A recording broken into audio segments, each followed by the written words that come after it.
Baik, selamat pagi anak-anak Ibu kelas 8A. Salam sehat untuk kita semua. Ibu harap kalian tetap jaga protokol kesehatan dan Ibu yakin kalian semua dalam keadaan sehat. Baik, pagi hari ini kita akan kembali belajar mengenai teks eksposisi. Namun hari ini kita akan belajar mengenai struktur teks eksposisi dan kaidah kebahasaan teks eksposisi. Videonya akan segera Ibu share di Google Classroom. Di situ nanti ada tidak hanya struktur dan juga kaidah yang dijelaskan, namun yang perlu kamu pahami hanya cukup dua itu saja untuk hari ini ya, anak Ibu kelas 8A. Struktur teks eksposisi, di mana struktur teks eksposisi itu terdiri dari tiga. Yang pertama tesis, yang kedua argumentasi, dan yang ketiga disebut penegasan ulang.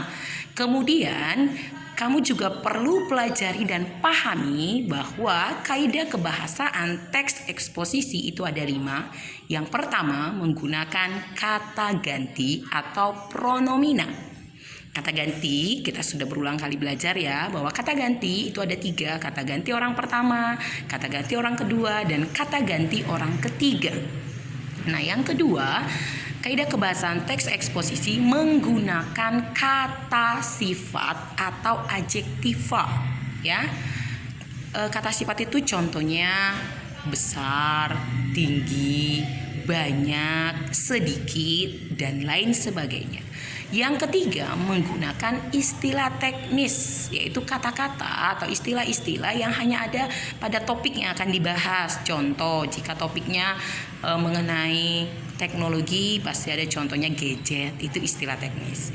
Yang keempat yaitu menggunakan konjungsi. Nah, konjungsi di dalam teks eksposisi itu boleh konjungsi dalam kalimat atau juga antar kalimat. Konjungsi dalam kalimat itu contohnya dan, atau, dari, tetapi, dan lain sebagainya. Sedangkan konjungsi antar kalimat ada oleh karena itu, dengan demikian, dan lain-lain. Nah, yang terakhir, ciri kebahasaan teks eksposisi yaitu yang keempat ya nak. Yang keempat banyak menggunakan pembentukan kata. Contoh, kata dasarnya buah mendapat imbuhan menjadi membuah. Buah mendapat imbuhan pean menjadi pembuahan. Seperti itu. Dan yang terakhir, ciri kaidah kebahasaan teks eksposisi yaitu banyak menggunakan kalimat yang menggunakan predikat berupa kata kerja atau verba. Nanti lebih lengkapnya, lebih jelasnya kamu bisa lihat di video yang Ibu share. Tolong dicatat ya nak ya, di buku catatannya, buat serapi mungkin, buat sebagus mungkin supaya nanti kamu juga tertarik untuk membacanya di kemudian hari. Baik, cukup sekian penjelasan Ibu pagi hari ini. Selamat bekerja, Tuhan Yesus memberkati. Shalom.